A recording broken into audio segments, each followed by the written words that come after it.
Bismillahirrahmanirrahim. Assalamualaikum warahmatullahi wabarakatuh. 3 cara menjadi kaya raya, dan ini adalah jurusnya. Yang pertama, kalau kita ingin menjadi kaya raya, maka caranya adalah dengan bekerja keras, bekerja dengan bersungguh-sungguh, maka insya Allah Subhanahu wa Ta'ala memberikan kemudahan bagi kita untuk menjadi kaya raya.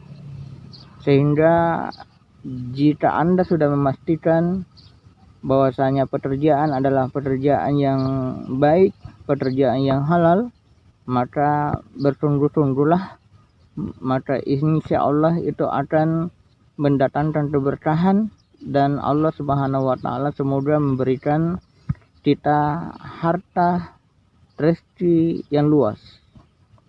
Jadi cara yang pertama adalah dengan cara bekerja keras.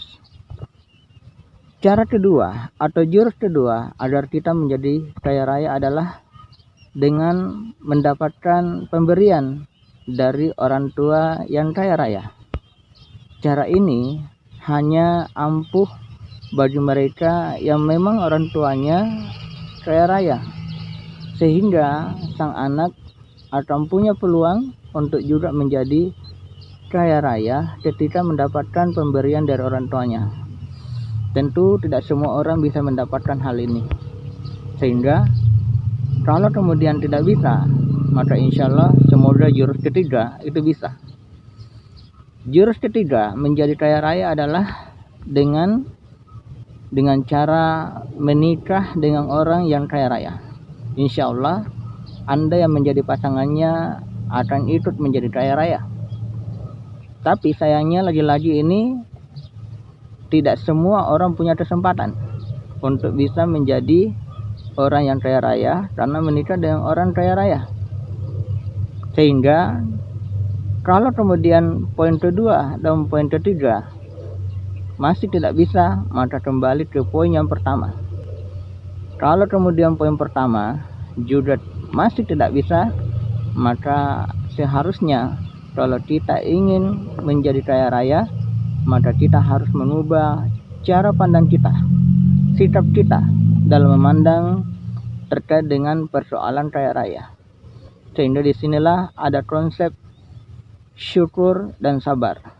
Mudah-mudahan dengan kesyukuran kita, dengan kesabaran kita, maka kita kemudian bisa punya mental, punya sikap sebagaimana orang yang kaya raya yang kemudian sudah merasa cukup atas berbagai pemberian yang Allah Subhanahu wa Ta'ala berikan, sehingga kalau lebih maka kita kemudian mensyukurinya, dan kalau kemudian kurang maka kita akan bersabar, dan semuanya merupakan suatu kebaikan. Sehingga persoalannya bukan karena banyaknya harta, bukan kemudian karena melimpahnya rezeki, tetapi bagaimana sikap kita memandang.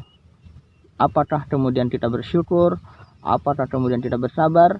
Karena bila pun kemudian kita menjadi orang yang kaya raya, kalau kemudian tidak bersabar dan kalau kemudian tidak bersyukur, maka itu pun akan menjadi masalah, bahkan masalah besar dalam kehidupan kita. Allah Subhanahu wa Ta'ala telah menyampaikan, A'udzubillahi minasyaitonirrajim, Bismillahirrahmanirrahim, la in syakartum la azidannakum wa la in kafartum inna azabi lasyadid. Sesungguhnya barang siapa yang mensyukuri nikmat yang kami berikan kepadanya, maka kami akan tambahkan kepada mereka, dan barang siapa yang kufur, maka sesungguhnya azabku sangat pedih. Billahi taufiq wal hidayah. Wassalamualaikum warahmatullahi wabarakatuh.